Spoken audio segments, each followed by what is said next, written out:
नमस्कार महाराष्ट्रातील सर्व भावी अधिकारी मित्र आणि मैत्रिणींनो, स्वागत आहे तुमचं या आपल्या राष्ट्र नोकरी मराठी या चॅनलवर.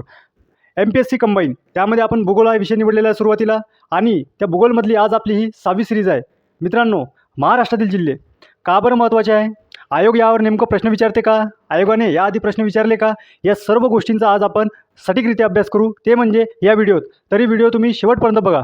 मित्रांनो, एक लक्षात ठेवा, जेव्हाही MPSC या आयोगाला आपण टॅग करायचा प्रयत्न करतो, तर एक लक्षात ठेवा, त्यामध्ये फक्त आणि फक्त आयोगाचा पेपर हा एकमेव साधन आहे, म्हणजेच PYQ, तेही फक्त आयोगाचे.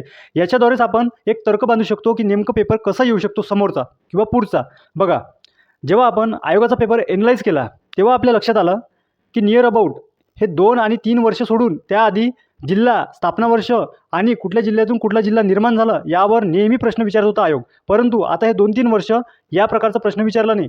आणि त्यामध्ये एक गोष्ट लक्षात ठेवा, आयोग नेहमी काय करतो, जसं की आपल्याला हे माहीत आहे, भूगोल हा विषय MPSC कंबाईन ग्रुप बी आणि ग्रुप सी यासाठी 10 प्रश्न नेहमी असतो. परंतु एक लक्षात ठेवा मित्रांनो, जेव्हा तुम्ही ॲनालाइज करसान पेपर, तर तेव्हा तुमच्या निदर्शात येणार ते म्हणजे यामध्ये रेशिओ असतो, तो म्हणजे 7:8 आणि 2:3 या प्रकारचा. आता हा रेशिओ नेमकं काय आहे, तर बघा, जेव्हा ही पेपर टाईप होतो ना, तेव्हा 2 या 3 प्रकारचे प्रश्न, 2 ते 3 प्रश्न असे असतात जे थोडे कठीण स्वरूपाचे असते. परंतु 7 ते 8 प्रश्न असे असतात जे एकदम नॉर्मल बेसिक लेवलचे असते. जसे की 2024ची जाहिरात कंबाईन ग्रुप बी, तिचा पेपर झाला होता, तो म्हणजे 2025 आय थिंक फरवरी महिन्यात.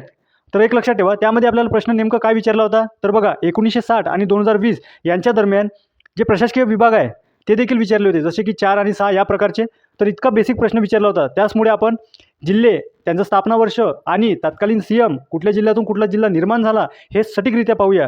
तरी तुम्ही व्हिडिओ शेवटपर्यंत पाहत राहा. बघा मित्रांनो, जेव्हा आपण महाराष्ट्राची स्थापना वर्ष किंवा महाराष्ट्र राज्याविषयी आपण बोलू, तर त्यामध्ये एक लक्षात ठेवा, द्विभाषिक मुंबई राज्य स्थापना वर्ष हे देखील आपल्या लक्षात असले पाहिजे, जे की तुम्हाला सर्वांनाच माहीत असेल. ते म्हणजे 1 नोव्हेंबर 1956 रोजी.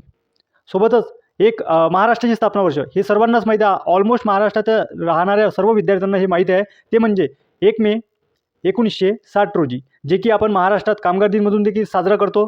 एक लक्षात ठेवा, जेव्हा महाराष्ट्राची स्थापना झाली होती, तेव्हाची वर्ष, जिल्हे म्हणजेच पूर्वीचे जिल्हे आणि आजमध्ये अगर ते आपण कंपेअर करू, म्हणजे आताचे जिल्हे, यामध्ये कुठल्या प्रकारचा फरक आहे, किती जिल्हे वाढ झाले किंवा कमी झाले, हे सर्व आज आपण बघूया. पहा, पूर्वी जिल्हे म्हणजे ते म्हणजे 26 जिल्हे होते जेव्हा महाराष्ट्राची स्थापना झाली होती. ठीक आहे. तर आतामध्ये काय चेंज झालेलं आहे, तर मित्रांनो एक लक्षात ठेवा, आता हे संख्या वाढून की झालेली आहे 36, म्हणजेच ऑलमोस्ट 10 जिल्हे हे वाढ झालेली आहे. तर एक लक्षात ठेवा, ते 10 जिल्हे म्हणजे कोणते आणि कुठल्या जिल्ह्यातून कुठला जिल्हा निर्माण झाला ते देखील पाहूया. बघा,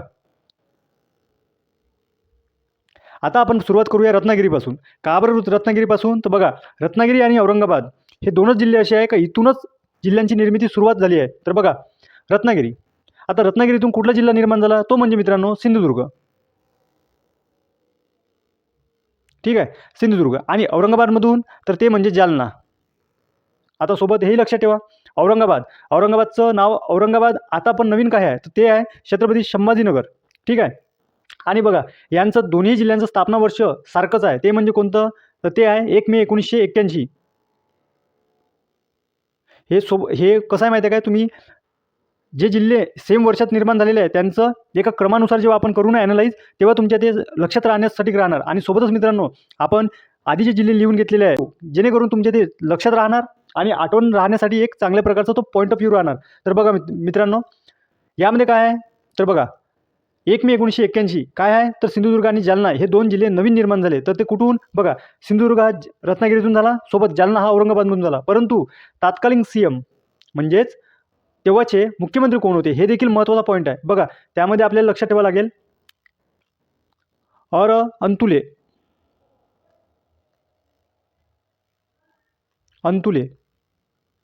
ठीक आहे. आणि एक लक्षात ठेवा, पुढचा जिल्हा म्हणजे उस्मानाबाद. आता बघा, उस्मानाबाद आणि चंद्रपूर यांच्यामध्ये विद्यार्थ्यांना भरपूर प्रकारचं कन्फ्युजन निर्माण होते. म्हणजे कसं, यांचं वर्ष तर सारखंच आहे, परंतु जे डेट आहे मित्रांनो, ते थोडी चेंज आहे आणि महिना देखील सारखाच आहे. आता बघूया, उस्मानाबाद, आताचं नाव काय आहे, धाराशिव. आता मला एक सांगा, या उस्मानाबादमधून कुठल्या प्रकारचा जिल्हा निर्माण झाला होता, तो म्हणजे लातूर. ठीक आहे. आणि चंद्रपूरमधून कुठला जिल्हा निर्माण झाला होता, तो म्हणजे गडचिरोली. हे आपल्याला माहीत आहे. परंतु मित्रांनो मेन कन्फ्युजन कुठं होते बघा, लातूर आधी जिल्हा निर्माण झाला होता तो म्हणजे 16 ऑगस्ट आणि गडचिरोली हा त्याच्यानंतर नियर अबाउट 10 दिवसाचा डिफरंट आहे बघा 26 ऑगस्ट आणि यांचं स्थापना वर्ष सारखं आहे ते म्हणजे 1982. मित्रांनो बघा, आयोगाला आपल्याला कन्फ्यूज किंवा चुकण्याची स्थिती निर्माण होते असा पॉईंट म्हणजे तो म्हणजे फक्त आणि फक्त डेट. महिना पण नाही, महिनाही सारखाच आहे, वर्षही सारखाच आहे, परंतु डेट म्हणजेच उस्मानाबादमधून लातूर जेव्हा निर्माण झालं ना तर तो ते तारीख आहे 16 ऑगस्ट आणि चंद्रपूरमधून जेव्हा गडचिरोली निर्माण झाली तर ते 10 दिवसांनंतर म्हणजेच 16 ऑगस्ट. फक्त मित्रांनो आयोग आपल्याला इथंच कन्फ्यूज करू शकते किंवा इथं प्रश्न येण्याचे चान्सेस भरपूर आहे. म्हणून तुम्ही हे एकदम सटीकरित्या लक्षात ठेवा जेणेकरून तुमचा प्रश्न आला तर तो चुकणार नाही. म्हणजे एक लक्षात ठेवा, उस्मानाबाद हा जिल्हा पहिले लक्षात ठेवा जेणेकरून तुमच्या लक्षात राहणार 16 आणि 26 मधलं जे कन्फ्युजन जे आहे ते तुमच्या कधीच क्लिअर होऊन जाणार, म्हणजे तुम्ही चुकणार नाही. तर बघा पुढचा जिल्हा बघूया आपण आता. पण पुढचा जिल्हा बघण्याच्या आधी यावेळेस म्हणजेच 1982 मध्ये तत्कालीन सीएम कोण होते. आता मित्रांनो एक लक्षात ठेवा, हा जिल्हा 1981 मध्ये जो निर्माण झाला तेव्हा सीएम होते अंतुले साहेब. परंतु जेव्हा 82 मध्ये जस्ट एक वर्षानंतरच लगेच तेव्हा सीएम कोण होते तर एक लक्षात ठेवा, त्यामध्ये सीएम होते बाबासाहेब भोसले.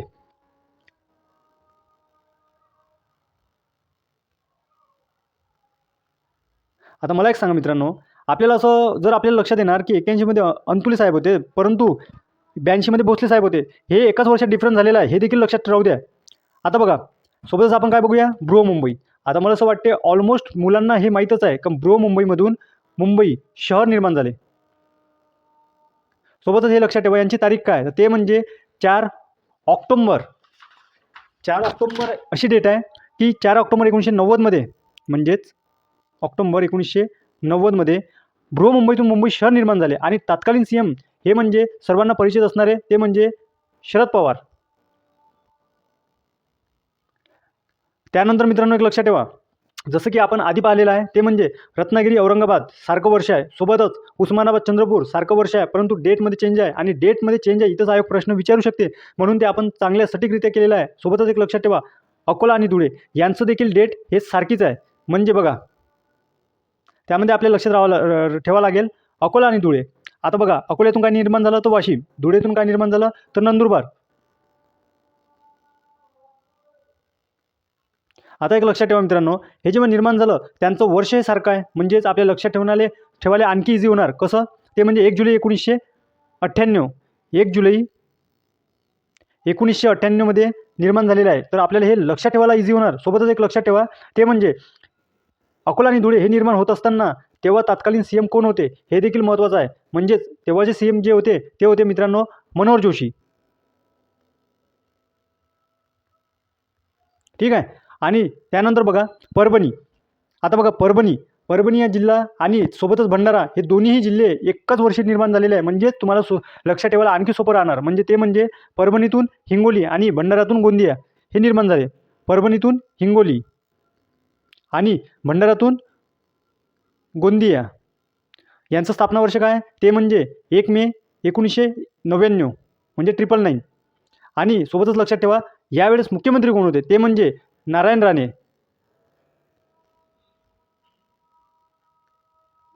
ठीक आहे मित्रांनो. आता बघा सरते शेवटी राहिले ठाणे. आता ठाणे हे जिल्हा आहे हा सगळ्याला माहीत आहे कारण की लेटेस्ट निर्माण झालेला हाच एकमेव जिल्हा आहे. बघा हा जिल्हा निर्माण झाला तो म्हणजे 1 ऑगस्ट 2014 आणि या जिल्ह्यातून कुठला जिल्हा निर्माण झाला तो आहे पालघर. आणि यावेळेस मित्रांनो मुख्यमंत्री महाराष्ट्राचे कोण होते ते म्हणजे पृथ्वीराज चव्हाण.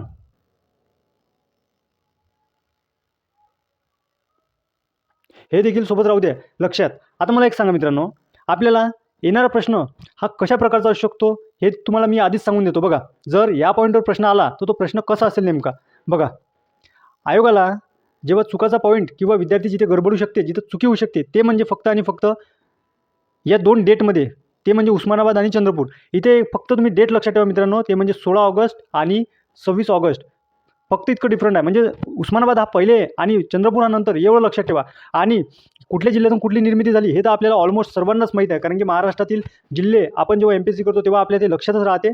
सोबतच आपल्याला काय करायचं आहे सीएम. आता बघा प्रश्न निर्माण कुठं होऊ शकतो, एक तर इथे येऊ शकतो, सोबतच तत्कालीन सीएम यावर देखील प्रश्न येऊ शकतो. तुम्हाला एक सांगा जे आपण सीएम पाहिलेले आहे ते आपण वर्षानुसार पाहिलेलं आहे. म्हणजेच जसं रत्नागिरी आणि औरंगाबाद हे दोन्ही जिल्हे एकाच वर्षी निर्माण झाले, ते म्हणजे 1981. बरोबर आहे, 1981 1 मे. तर त्यावेळेस CM कोण होते ते देखील आपण पाहिलेले आहे. आणि जेव्हा उस्मानाबाद आणि चंद्रपूर हे दोन ज्याची आपण डेट एक्सप्लेन केली किंवा त्या डेटमध्ये गडबड आहे किंवा तिथं चुकीचं आन्सर आपण क्लिक करू शकतो, म्हणून ते देखील आपण त्याच्यावर फोकस केलेला आहे. जसं की 16 ऑगस्ट केव्हा घ्यायचं आणि 26 ऑगस्ट केव्हा घ्यायचं, तर तेव्हा CM कोण होते ते देखील आपण पाहिलेलं आहे. मित्रांनो, पेपरमध्ये प्रश्न येणार तर तो एक तर CMवर येणार, म्हणजे तत्कालीन CM कोण होणार, आणि येणार ते म्हणजे डेट, आणि कन्फ्युजिंग डेट एकच आहे, ते म्हणजे उस्मानाबाद आणि चंद्रपूर. तर हे देखील लक्षात राहू द्या. तर मित्रांनो, आता इथेच थांबूया आपण. आणि सोबतच व्हिडिओ आवडला असेल तर व्हिडिओला लाईक करा, चॅनलला सबस्क्राईब करा, सोबतच बेल आयकॉन ऑन करा, जेणेकरून नवीन व्हिडिओची नोटिफिकेशन तुमच्यापर्यंत योग्यरित्या पोहोचणार. भेटूया पुढच्या व्हिडिओत, तोपर्यंत धन्यवाद.